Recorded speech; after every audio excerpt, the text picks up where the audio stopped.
really quickly, the Assistant Director of the Board of Social Work, Michelle Kramer-Prevost, and she's going to talk to you just about the licensing process at the graduate level in Minnesota. So licensing is different from state to state, so she's going to focus specifically on Minnesota. I think you might be able to answer a little bit of questions about Wisconsin, but that's kind of the priority. Yeah. So these are all students who are either finishing their first year or are almost done and ready to graduate. Okay. All right, there you go. Oh, you got it started? Ready to go? You're on? I'm on? All right. Thanks. Again, thank you, for getting us set up here. I know we had a little challenge with schedules this year with the board staff as well. So I'm happy to be here. We like to come and talk to everybody. And we have just an hour, so I'm going to kind of run through a lot quickly so we can focus in on the application process and the exam information, a little bit about what happens after your license. We'll talk about that as well. So here's our agenda. We're going to talk about that, give a little bit about the board. Is anybody an LSW in here, bachelor's? So you've kind of been through this before, maybe heard at a presentation sometime in the past, so it's real similar to what you've heard. We're going to focus on the graduate level and how that works, and we can kind of talk about if you're currently still an LSW, how we transfer and get you switched to the graduate level. We'll talk about that too. So who is the board? We are an independent state regulatory agency. So we are in law, Minnesota statute. Became in effect in 1987, totally fee supported. So in all the fees we charge, all of our licensees and applicants has to pay for our business. We receive no general tax dollar or general fund money or tax dollars to do our work. We're part of the executive branch of government, so we are accountable to the governor, to the legislature, to other stakeholders. We have 15 members on our board. They are the decision makers and policy initiative setters for the board's work, how we do that. Of those 15 members, 5 of them are at the bachelor's level, and the other 5 are at the graduate level. So we have representation of all licensed social workers in the state, and then the other 5 are public members. So they are appointed by the governor. They're persons without any education experience in social work. They essentially represent the public, since our mission is public protection. So that's why we exist. And then there's 12 staff, really we have 12.6, we have a part-timer in there as well. So we do the work of the board, the daily work of the board, how we administer the programs, we do the initiatives the board wants to bring forward, working on projects. And we do that through our licensing of social workers, we have ethical standards you'll need to meet. We do complaint resolutions, a big piece of our work as well, and do informational kinds of public information sessions like this, or we'll be at some workshops. We may offer workshops at a conference. You'll see us at an exhibit table. If you go to MSSA or NASW in St. Louis County, we usually always have a table. If you come to those big conferences, we're there to answer questions and do some education. So here we are, just kind of a quick snapshot of how many licensed social workers there are and all the different levels that we have. Right now we are over, this was fiscal year 2019 is our last count, which is June 30 of 2019. So we've actually hit the 16,000 mark now, 16,000 licensed social workers in the state of Minnesota. And then we had just recently a presentation by the Department of Health. When you do a renewal of a license, there's always a workforce data survey that's been attached to any renewal. If anybody's renewed their LSW or their license, they do a workforce review of it We're going ongoing review of workforces in mental health, and they've discovered that social workers do 65% of the mental health work and services in the state of Minnesota. So we are a force in the state to do the good work of taking care of our citizens. Another one I like to point out, to go back, remember I said there's 12.6 staff people and 16,000 licensees. So you can do the ratios. We're fairly leanly staffed. Encourage you to use our website. Sign up for our subscription service for updates and information that we try to push out for anybody that's interested in what we have. We keep everything pretty up to date on our website. Feel free to email the board or call if needed, but we are kind of lean, so we try to get through the work efficiently as fast as we can. So again, our responsibilities are public protection.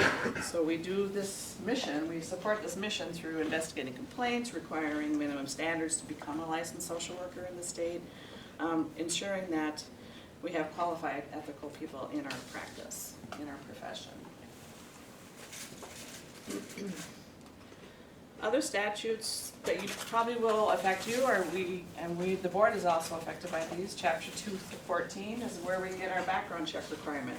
So if you apply as a brand new applicant, not LSWs, if you're currently licensed, this won't apply to you.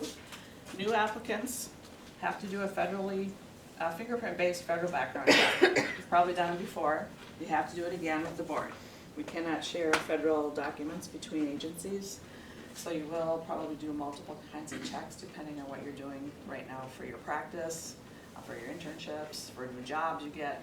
We will have to do that fingerprint background. That comes out of that statute, that requirement for all health licensed persons have to do that. And the other chapter you want to think about in laws, chapter 13, that's our data practices chapter for licensees and public data and how we classify data. And that will affect you in the way that in that statute, once you have a license in the state of Minnesota, you have to have public contact information that's available to anybody that wants it.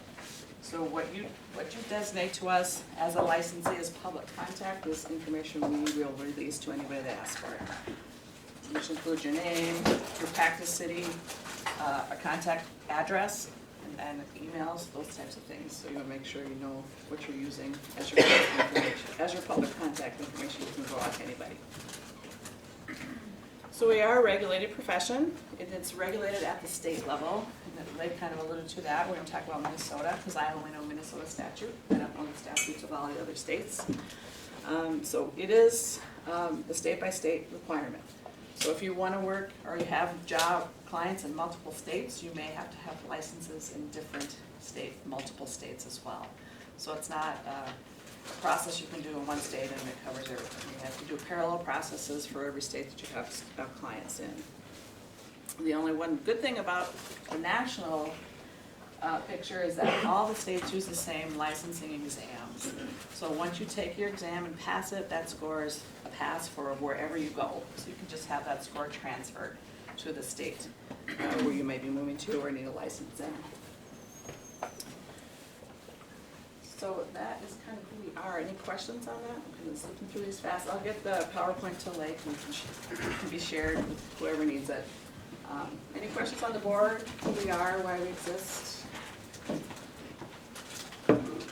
So when is a license required? Remember, everything we do is in statute, so we define what social work practice is in our statute as well. So this is the beginning of our definition of social work practice. It's found in section 148.010, subdivision 11 and 6. So you want to be aware of this. It's a very broad definition in practice of what practice is. It includes direct practice with clients, obviously. It can be individuals or family systems. It can be clinical focused or non-clinically focused kind of practice. It's also indirect practice as well. So that macro practice is part of our definition of social work in the state of Minnesota. So if you're doing organizational things, program planning, policy development for social services types of work, that would still be considered practice. And many of the things on these bullets are called out in statute as well. So tasks that are included, we call it out, you do assessment, intervention, case management, community organization, research, all those tasks that are related to social services are considered practice. And the reason I want to bring that up, we are everywhere, like I said, 65% of the services we just practice in all kinds of different states, in different settings. So again, the reason we're talking about this broad definition, the Social Work Practice Act is written to license individuals who have degrees in social work. So we have jurisdiction over you as the individual with that academic training. Our Practice Act is also called Title and Practice Protection. So if you use that title of social worker, you need to be licensed in the state of Minnesota to do that.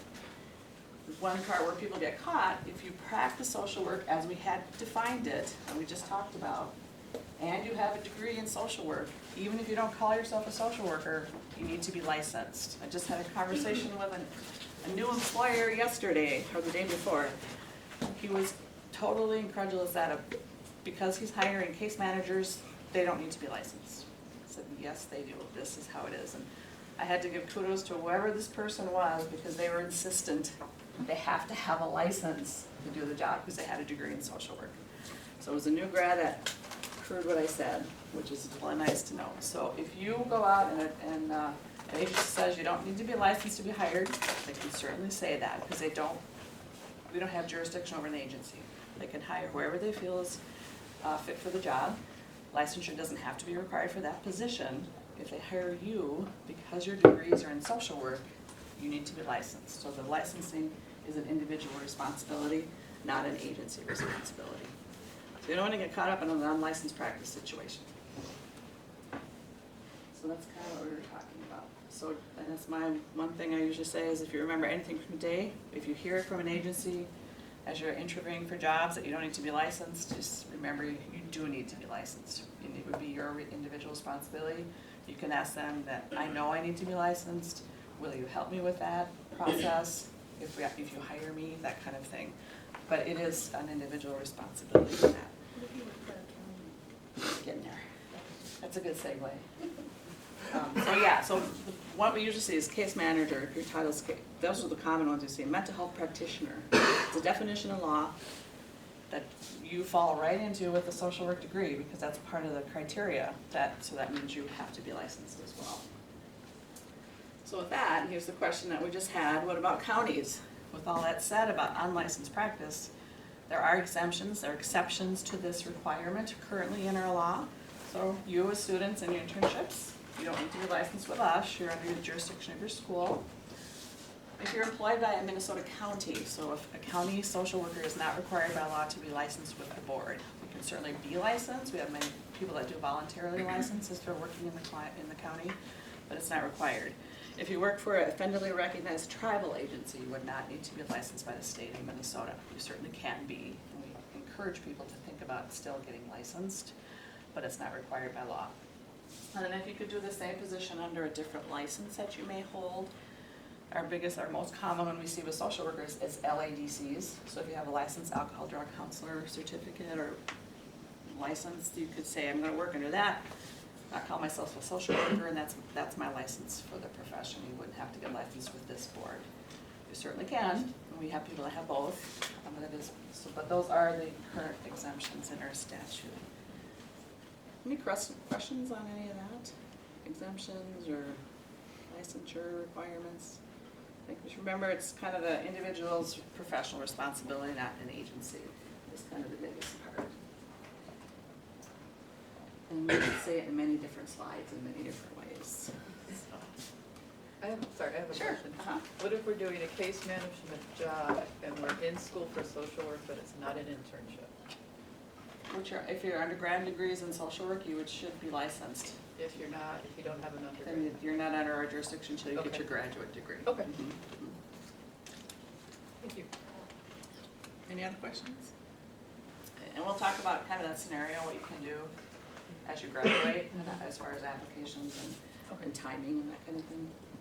So just a quick few minutes on standards of practice. It's a big piece of our work at the board is the standards of practice. We call them standards of practice because it's a regulatory like language. So they essentially are ethical things, code of ethics for you. They mirror some of the things you learn in the NASW Code of Ethics or the Professional Code of Ethics, but they're not exactly the same. So it's something you need to do by statute. It's required that anybody practicing as a social worker keeps these standards of practice. They include things like in that sidebar, competency, impairment issues, use of title, confidentiality, boundaries, documentation and billing. All those things are written into our statute as far as keeping minimum standards of your practice. So we do, a big part of our job again is complaint resolution. We have one person that kind of, or one of our regulations analysts who's an attorney by trade, is our contact person that handles all the complaints through the board's compliance process. So as complaints come in, she will review those as far as, is this something we might need to pursue? Whether, do we have jurisdiction? Like, are they a social worker? Are they really a social worker? Are they in the county and they're unlicensed, then we don't have jurisdiction? Those types of things is what she looks for. And then it goes to the board members. The board members are the decision makers on any case outcome. So we have two panels. complies with board members that look at every complaint that comes to the board on a case-by-case basis. And we do get complaints from, we get a lot, we probably get, I don't know, I should remember the number, I want to say 500 or 600 complaints a year. So we do get complaints that we have to review. We look at each one that comes through the door. They come from other social workers, other licensed health professionals, clients, employers, and come from all different sources. And common things we see, the unlicensed practice, like we kind of briefly talked about. Make sure you're not in an unlicensed practice. That is a violation of the standards of practice. So you need to be licensed based on the statute. Boundaries, big thing. Boundaries are a big thing right in our practice. We have to be very intentional about keeping those professional boundaries. Confidentiality, documentation and billing. We've seen all these different issues come forward. Termination of services, reporting, all those types of things, mandated reporter. And then impairment. This is one where we'd like to talk briefly about Health Professional Services Program. This is a program that you can use for yourself, or you can refer a colleague. Say if there's personal issues with that practitioner that might potentially cause client harm, whether it's because of mental health, chemical use, physical health issues that they might be experiencing. The HPSP is essentially a diversionary agency from your board's complaint process. So if you work with them instead of your board, you're in compliance with what you need to do. And it's not just social workers. You could use it for nurses you work with, doctors, pharmacists, all health licensed professionals can use HPSP services. So it's kind of a nice little thing to remember in the background, that it might not have to be a direct complaint to the board. It can be referred to HPSP instead. Any questions on that? So I'm going quick because I have more than an hour's worth of stuff. So I'm going to go quick. So, but please feel free to ask questions as they come up.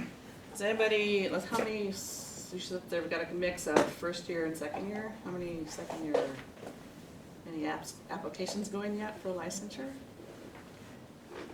So you can apply when you're a student.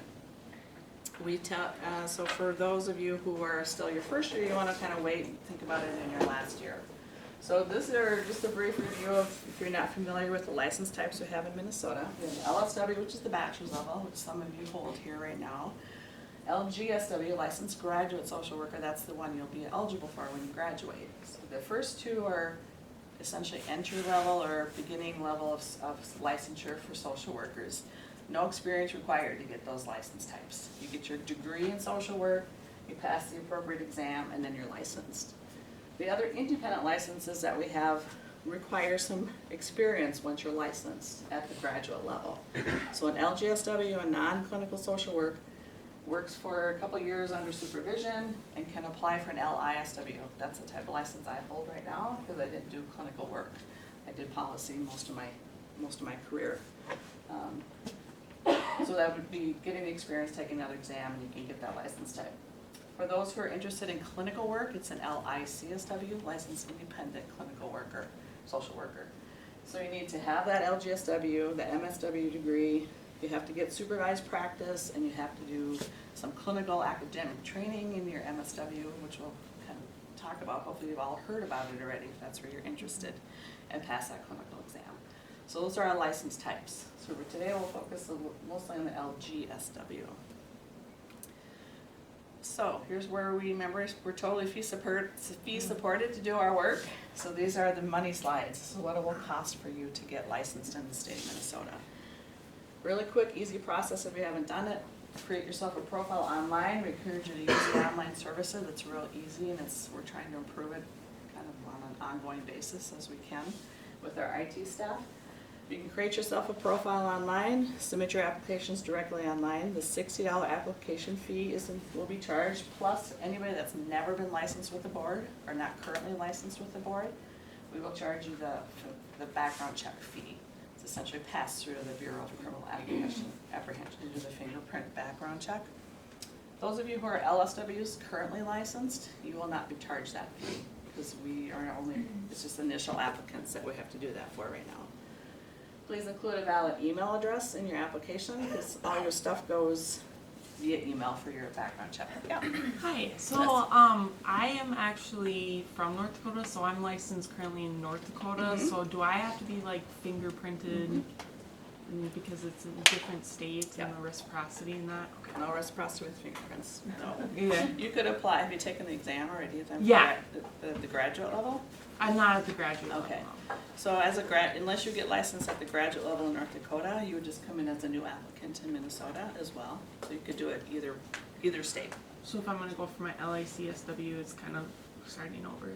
Yes. Okay. Yeah, none of the LSW currently, any bachelor's level does not apply to the LGSW at all. It's Okay. essentially you're starting new requirements at a graduate level type of requirement. So that's the first step, is get that application to the board. Don't do it 6 months or less from graduation is when we can approve you to take the exam. I think those who are graduating this year are well within that window, but then the first year students wait until you're 6 months from your graduation. We can't approve you to take the exam, you're gonna waste your application fee, because it would just sit there. And our applications are good for 1 year. So the earliest people in the one-year program right now, the first year, the earliest you could apply would be like next December. Yeah, because it's May grad. Yeah. Yeah, yep, so, Graduating yeah. in May. So, you can come back and hear us next year and get a refresher. So we'll do this again next year too. And then so for you, because you are students, for those that are eligible, just include your full anticipated graduation date on your application. That way we know you're still in school. We won't ask you for a transcript yet.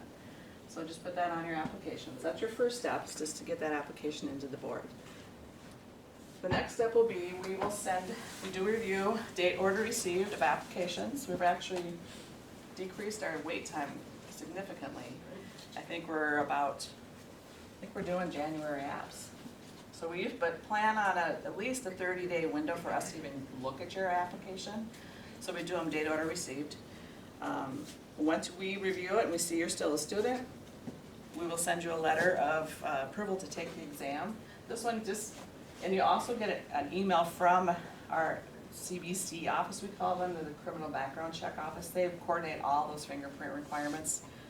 Once you get the email, get those fingerprints into them as soon as you can, because then your part is done. You don't have to worry about a report and all that stuff. So that's what this one's really about.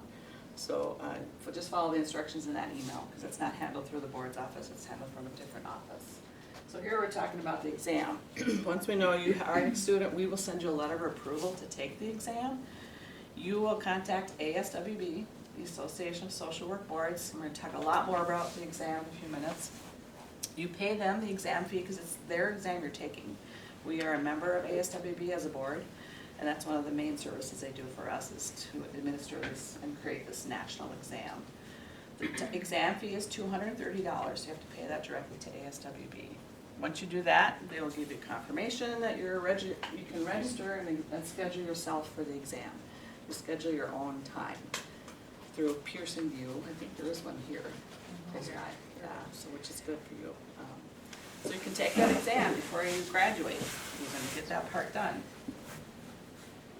And if you choose to wait till after graduation, you certainly can if you don't think you're going to be working. What the only difference would be, we would need that transcript before we'd approve you to take the exam. So if you wait until September coming up and you tell us you graduated in May, we would say get the transcript to us first, and then we would approve you for that exam time. And you're not licensed even though you passed the exam. It used to be, I took the exam, I'm licensed. No, there's a few more steps here.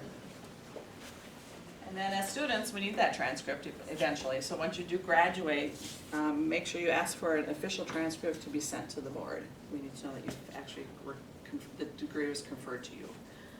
So send that in, whatever that process is here, cost your registrar's office. It can take a few weeks for those to be ready for official transcripts.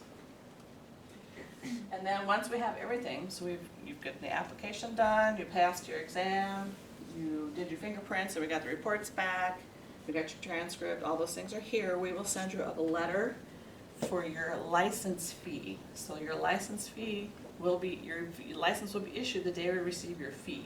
That will be the effective date of your license. For an LGSW, we do 24-month periods of time, so you renew that license every 24 months. The first renewal is $167.75. So that is a 25% discount from the actual renewal fee for an LGSW for your first renewal period. We've discounted the first for new grads essentially, that's what we did. You probably won't see 167.75 on your fee. We put you out 2 years to your birth month, so whenever, unless you get it in your birth month, you're not gonna be 24-month period of time. You're gonna be a little less, a little more. And we will prorate it based on the months in your first renewal period. So it might be a little less than that dollar figure, a little more, depending when your first renewal will be. For the LSWs in the room, we keep you on your same renewal period. We just charge you the difference between an LSW and LGSW for the remaining months in your renewal period. That's as far as I'm going into the math. So, but you don't pay more, you just pay for the remaining in your regular renewal period for that. Any questions on that? And the process, the application process? So again, once you get your letter from us to examine, or that you approved exam, you manage the time on that. When do you want to take your exam? You register yourself, and do that kind of thing. We'll talk a lot about the exam as well. The last piece I want to talk about is, remember we talked about that temporary or that unlicensed practice issue. We're waiting for an official transcript. When I first started, like 11 years ago, sometimes it would be 12 weeks before we'd see transcripts from schools.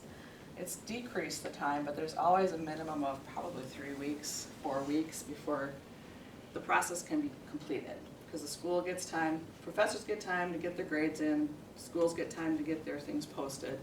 So we always offer the temporary license. It's really case specific to your situation. If you want to start working right away in social work, once you graduate, you would want to apply for a temporary license. This really essentially covers that period of time we're waiting for that transcript. So you have to have applied for a permanent license. You have to have taken and passed the exam. If you need to do the fingerprints, if that's part of your process, you have to have that done. And you have to tell us you completed all your degree requirements, which means no more papers to write, no more internship hours to do, no more finals to take. So you've done all the requirements to get the degree. It's really just to cover that time waiting for the transcript. So then you get that, and it's a $50 fee, and it's a 6-month period of time for that application, so you can start practicing right away. No, you don't need to worry about that one. So that would be really case specific to your situation, whatever, if you need that or not. And this, yeah. I'll just say for UMD and the University of Minnesota, degrees are not posted until the last day of the month. So even though you finish and you're gonna be done with classes like May 1st, right? Mm-hmm.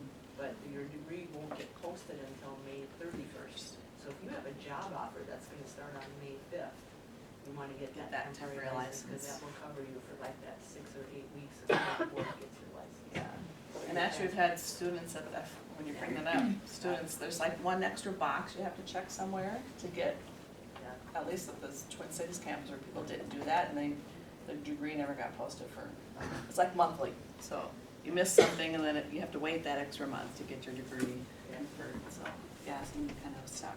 Do you still have to apply for a temporary license if you're an LSW? Only if you want to do clinical social work. Okay. Otherwise, you can continue working in a non-clinical capacity on the LSW, and you might need the temporary. Or if you wanted to start accruing supervision hours at the graduate level, you would want that temporary graduate. Yeah. That would be the 2 reasons as an LSW to do it. Any other questions on the process, the fees, fine, yeah, timing? So when would you suggest we take the ASWE exam? Or if you would need, well, it's kind of your call when you want to take that, and it really is dependent on your employment. So you can't get the temporary until you pass the exam. Okay, so I guess then my question is, what's the soonest you can take it? So From- it's when you apply? Right, when you apply, you have to have board approval to even register. So if you would call Pearson VUE today, or call ASWB to register for the exam, and say you don't have a board approval, you can't. So you have to get that application to the board, get that letter of approval from us, and then you can contact and get that process moving. Because there's only one testing site, and that testing site serves nursing, OT, PT, social work, I mean, they have a lot of people that use that testing Yeah. site. And so it tends to be very busy in May, June, July. So there are, I think a lot of students who decide to try to take the exam like in March, Right. Yeah, somebody just took it recently, so February, March, April, they try to get ahead of that because otherwise they have to wait longer. Or travel, or travel to the That's what I did. cities, or you could go to different Pearson View office, but. I went to the middle of Wisconsin to take my exam. Yeah, some people, they can say I've had people tell me it's 3 to 4 weeks out to get a seat just to sit, just to have a spot to take the exams. So it's all those little timing things, you gotta kind of work out what's best for you and what your situation is. Any other questions on the process, the application, the licenses? Yeah. So how does the, you might go over this later in the presentation, but, if you have an LSW, Mhm. how does that, like, when moving to an LGSW? You're just a previous LSW licensee, and you're starting as a new licensee as an LGSW. Okay, Yeah, so your supervision starts over, cause you have to, it's graduate level practice, so that gets supervision. The only thing that's different is that cause your renewal period stays the same, we don't change that, your CEs are essentially the same. So when you're a new LGSW, your LSW CEs are more than fulfilled, because you've had how many classes of graduate level social work in the last 2 years? So those numbers don't change. And is it still 12 months to take the exam? I mean, Yes, our applications, when you apply with us, it's 1 year from the date we receive your application, you gotta finish all the requirements. So if you don't think you're gonna test for 6 months, you wanna travel the world, apply when you get back. Cause otherwise you just end up spending another $60, whatever. So we have 1 year from the time we receive to finish everything that's needed. Yeah. So if I want to be an LICSW, do you have to have that documented stuff even before? Like, can I still start the application Yes, process? definitely, yeah, the screen that's up right now is not a requirement for an LGSW license. So Right, you- but I want to be an LICS. Right, so we don't want it with your LGSW application. We're gonna want it when you apply for the LICSW. We're gonna ask you to verify these Yeah, hours. so I shouldn't go through all the LGSWs. You have to be licensed to practice in Minnesota. So you have to have an LGSW. And you add it, and then you get your supervision and supervised practice experience under that LGSW. Okay. Yeah. Unless you go work for a county, then you wouldn't have to. But I would encourage you to get licensed. Just knowing, and the reason I encourage people, if you think you're gonna work for the county forever, you can not get licensed. Say you wanna have a job at DHS in 7 years when you've got this fantastic policy job if you're into macro that offers at the state level to write policy for MFIP or something. You gotta be licensed to go to a state agency, they're not exempt. You get a fantastic officer to be an executive director of, Northwoods, what's one of the big ones? You gotta be licensed to do that, because they're a private nonprofit, they're not a county agency. So wherever you go from a county, you have to be licensed to move out into the other parts of practice. And it's like the further away from school to take an exam tends to be a little more challenging from experience. So does that answer? So you need to be licensed to practice in Minnesota, and you need to have experience to apply for an LICSW. So that experience needs to be under a license, the LGSW. Yeah. so if you did a clinical internship and since it, for like the 480 hours, could you go straight to getting your LICSW? Because you need 4,000 hours of supervised clinical practice experience after licensure. Okay. Yeah. So it's 4,000, which is, and we'll kind of get that if we have time. That's like 2 years of full-time practice under supervision. And internships are outside the jurisdiction of the board. That's an academic requirement. It's not a licensing requirement. So it's two separate things. Okay, yes. Well, I work as a behavioral health technician in an inpatient unit, and I've kind of been hearing different things. I'm considering staying casual there, even if I work as an LGSW. Does that interfere in any way with my licensure? It shouldn't. Okay. And actually, some of those behavior tech jobs we've allowed as practice, maybe not clinical practice, but it could be supervised practice, because it meets some of that definition of practice in our law. So that's, yeah, as long as you're licensed, not a problem. Yeah. the test itself, do you Uh-huh. know like a success rate or how difficult I it do, is? they're in my future You're sucking it up? slides. Okay, thanks. We'll get there. This is, and we've kind of hit on this briefly, hopefully you've seen your grids from UMD if you're interested in clinical work. This is a requirement when you apply for an LICSW, if you want to go that route, to clinical route, you have to show us that your academic training had this kind of content. That's all I really want to say about it. I know the schools in Minnesota have created wonderful grids, they've been so gracious to the board to do that. So you'll know where you get that grid beforehand, before you apply for an LICSW, you haven't seen it already, and to see if your classes fulfill all these hours. If they don't, there's other ways you can do that. You can take more graduate level coursework, or you can do some CEs to fulfill that requirement as well, depending on if you're short. We tend to see people are short in hours if they were an advanced standing student, so you wanna look at what your electives might have done, because it has to be graduate level education. So, I did have a question Yeah. about that. Somebody asked me, if they audit a course at the graduate level, will that count for it anything? can, what our advice from attorney is, the general is that falls into the CE requirement, Uh-huh. because it's not an academic course for credit. So it would be, So you could audit it if you need less than 90 hours, you could audit a course. And, okay, that's good to know. yeah. And since our bill just passed the Senate, if it passes the House Yes. and it comes into law, it's Yes. going to 120 hours. Yes, All independent. which is what I advocated You for. advocated for it, yeah.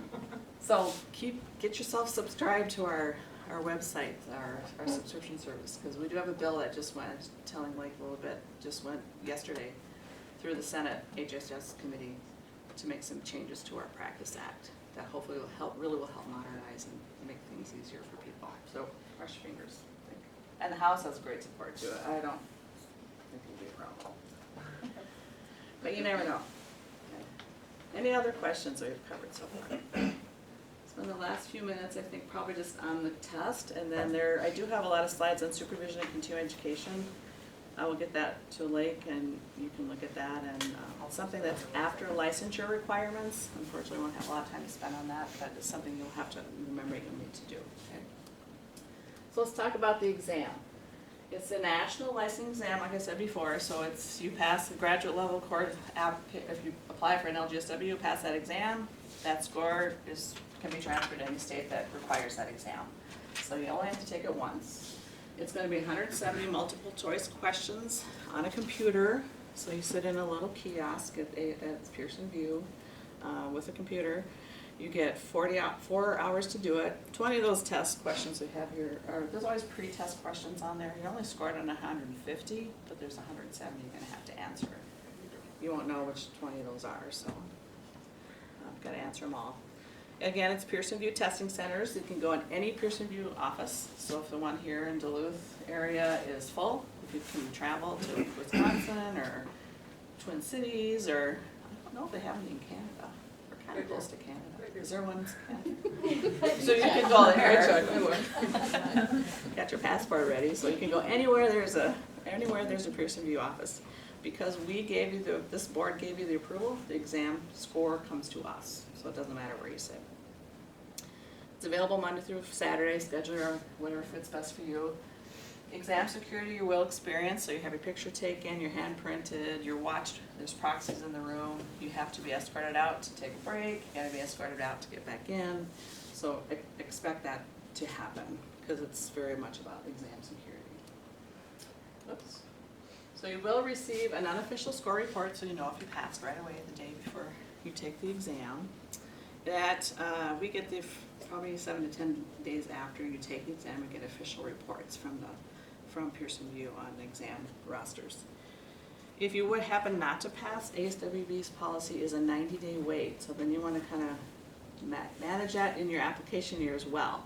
So if you apply with the board and say, I'm not going to take my exam for 6 months, you can do that. But if you, 6 or 9 months, allow it, and then if you happen not to pass, you gotta wait another 3 months. So your application with the board may close before you get a chance to examine again. So I would suggest just applying maybe 60 days before you wanna take the exam, or start thinking about it. So kind of manage those different deadlines. And the fee is, again, you have to pay the full fee to ASWB to re-register for the exam. Some tips, kind of test day tips. Again, I took this right out of the candidate handbook, so I really encourage you to look at that at ASWB's website. It's full of information, and they're just aswb.org, so you can find that on their website. It's a good primer for what you expect. Kind of know where you're going, so if you have to drive to cities, find it before the day of your exam. You don't want to get lost and be late, because if you're late, they're not going to let you in, and you forfeit your fees. You have to have 2 valid forms of ID, and you gotta look at the list, I'm not sure what they all include. And that those IDs have to match the name you give us on your application. We approve the name that you apply under. So if you change your name, give us something that's a nickname, something, make sure they match. They won't let you in if they don't match. And then the security requirements we talked about briefly. If you have to stay on the same floor, if it's on say it's a building that has several floors, stay on the same floor as the test site. You can't go to your car, you can't eat and drink in the room unless you get accommodations ahead of time. So there are ADA accommodations you can ask for. Do that when you register for the exam with ASWB, if that's something you need. Otherwise, you can't eat or drink in the room, you can't take anything with you, you have to be in the room with other people, all that stuff is required unless you get the accommodations ahead of time. And again, there's also English as a second language accommodations if that's needed, but again, ask for it as you register with ASWB. And tips, it is multiple choice. There's going to be, you got to answer them all. Anything unmarked or unanswered is wrong. The software system at Pearson VUE allows you to electronically check any questions you're really stuck on. So you can just keep moving forward through the exam. Kind of manage your 4 hours that way, so you're not just kind of ruminating on one question and getting stuck on that. Just go through, finish, go back, and they'll take you back to any marked questions before you're at the end. And I have a couple example questions for you if you haven't seen them coming up. So it's kind of really look at my smiley voice, so really read what's in the one question. Base your answer on that one bit of information. Look for qualifiers. Look at all the options. It's, it might be true but not relevant to that situation. It might be too broad or too narrow. You don't want to, common misconceptions or stereotypes, you don't want to support those kinds of things. So it's kind of, there is only considered one correct answer with the ASWB. They spend millions of dollars on these exams and getting them relied and valid. And people have tried to argue with the ASWB and they've never won. About an answer on an exam. So there's consider one correct answer. That's why Wimmer said there's 20 pre-test questions. They're always testing new items for the exam. They hire item writers. If you're really into that, you can be hired once you're a licensed and a practitioner with some experience. They will pay you to write items for the exam. I hear it's quite a fascinating process. So I have 2 questions for you to try. So here's the first one. This comes off an old retired master's exam. How can a social worker best establish rapport with the client in the first interview? So notice your qualifier, best. They do bold things, so that's what they want you to focus on. A, answer the client and understand the client's view of the problem. B, ask only factual information about the problem. C, conduct the interview on a first name basis. D, allow time for informal personal conversation. So how can a social worker best establish rapport in the first interview with the client? Anybody want to take a stab? D. I heard a D, an A. Understand the client's view of the problem. Any idea why it would be the first thing, the best thing to establish rapport? Maybe facts and first name is kind of like the surface kind of things, and not really understanding and setting a rapport with the client. One more. A social worker is receiving repeated telephone calls from a previous client who has completed treatment and resolved the targeted problem. What should the social worker do? A, inform the client that the therapeutic relationship is finished. B, refer the client to another social worker in the agency. C, limit the number of calls that the social worker will accept. D, schedule a session to assess the client for further problems.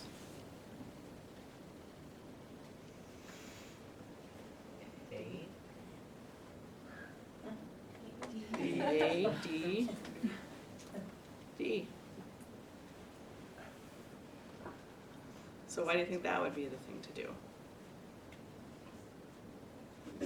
If you're limiting calls, referring to other people, you're not really addressing, okay, why is this person really calling me? You are still a social worker and in that professional realm, so obviously something maybe has come up, so maybe it's time for another session. They're reaching out to you. It's really kind of how it's applying those things you've learned over the last couple of years. Very few, I think every once in a while I've seen maybe, especially at that advanced generalist, kind of some statistical things, but not much of that. It's mostly applied knowledge. That's the type of thing. Here's our 2018 pass rates. We get our, in March is usually when we get our newest numbers, so I don't have 2019 yet. We're always, in Minnesota, first-time test takers always do better than national average. Historically, we always have. So master's level last in 2018, 75% passed at the national level. And in Minnesota, 86% passed the first time. So our applicants, which are majority Minnesota trained persons, do better. But it is a rigorous exam. So be prepared. Get a lot of sleep the night before. Don't stay out too late. Don't cram. There's nothing to cram for this exam, really. It's really hard to think about it. Another thing I remembered I didn't talk about. After you're done with your exam, you take a little survey from Pearson VUE, and they ask you about 4 times if you're done. You have your 4 hours, so if you're done shorter than 4 hours, you have the option to go back and re-review. I don't suggest doing that because people tend, they've done studies. You pick the wrong one the second time around. So don't rethink what you just answered. Because you don't have to get 100%, right. Even 95. Right. Or I think it's a 75. It's not even a percent. Yeah. It's just, Oh, that's right, but the. yeah, there's like 4 different versions of every exam that ASWB has created. So every version has a different number of questions they consider passing. So it's scaled and weighted based on the version of the exam you take. So one person might say 108 is passing, 112 on the next one, or might be different. So it's not a percentage at all. You'll get a number because all states, or many states have put a number in their statute of what is passing. So what ASWB essentially does is calculate that pass number in that statute. So if you pass in Minnesota, you'll pass in North Dakota. That was always my example, because someone would say, well, North Dakota only wants a 70, so it's easier to pass in North Dakota. No, it's the same test, because Minnesota says 75 in our statute. So it's just a scaled kind of thing. Any other questions on the exam? Which one are we on that list? You will be the masters. Okay, Yeah. but we're in an advanced generalist program? That's for an LISW license. Okay. It's different than an academic program. It's a type of license exam. Okay. Yeah. So advanced generalist is that non-clinical graduate level that has some experience in practice. And then Oh, those are the clinical. other two, like, okay. So bachelor's is based on a bachelor's exam. Okay, that's just the LDS stuff. Yeah, so it's LGSW. Yeah. What do you suggest for like study materials? Because there's so many different. There's so many different, there's more and more out there. I suggest starting with ASWB. They're the source. They offer some study guides. They offer an online exam you can purchase, and you have access to it for a month. So if you get a full-size exam that you can practice on. They give you a rationale of the right answer. That's the first place to start. Some people use NASW, does a quarterly workshop in the cities. It's in St. Paul, I think, somewhere, a day and a half or so. You might have stuff in your reference library. I sent out a bunch of information in the fall semester about the library has a free online app that people can use. There's some other resources that you can use to just download some software for like $40. I've heard that does stuff pretty good, but I sent out that information, I don't know, in November. I did sort of like a mini information Okay, session in yeah. October. Not very many people came, but then I think I sent out the handout for everybody. Yeah, so there are options, but yeah, I always say start with the source, and then if you need more, you can study groups or whatever you feel some people really like that practice exam, because you can really time yourself if you're worried about the 4 hours. So I don't know if you guys need to, do you have to leave soon? Yeah, class at 1. One, so yeah. So we can just kind of mention, I won't go through any of the details, I'll get the PowerPoint to you. Once you are licensed, so there are 2 commitments you have to do. You have to do licensing supervision in your position, 4,000 hours of supervised practice, clinical or non-clinical. So the requirements are a little different if you're practicing clinical. You have to have at least 200 hours of supervision total. If you're non-clinical, it's 100 hours of supervision total. So that is one of the biggest things for our new licensees, to do the supervision. There's information in the slides about who can supervise, where you can maybe find supervisors, types of supervision you need. And then the other one is the continuing education. So everybody who has a current active license has to do 40 hours of continuing education every 2 years. So we all do that. So there's information in those slides about that as well. So I'm gonna hold you up for midnight class. But see, lots of information you'll get to look at. And again, feel free to look at the board's website. We've got forms out there on how you submit your plans and verifications, call the board, and then renewal as well. So you renew in your birth month every 2 years. And that's it. Thank you.